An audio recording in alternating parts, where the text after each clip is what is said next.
প্রশ্ন হলো 1 - 1/3 × 1 - 1/4 এইভাবে ডট ডট 1 - 1 ডিভাইডেড বাই 9 এর মান কত হবে?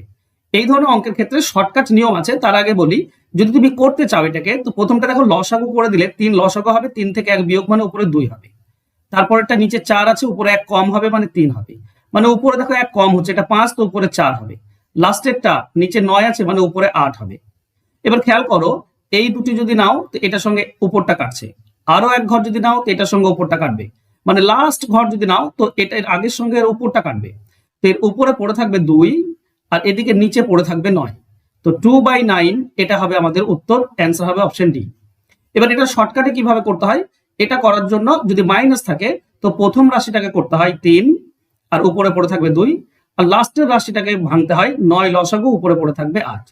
এবার যদি মাইনাস থাকে, মনে রেখো যদি মাইনাস থাকে তাহলে হচ্ছে f ডিভাইডেড বাই l, মানে f মানে ফার্স্ট টার্মটা উপরে থাকবে।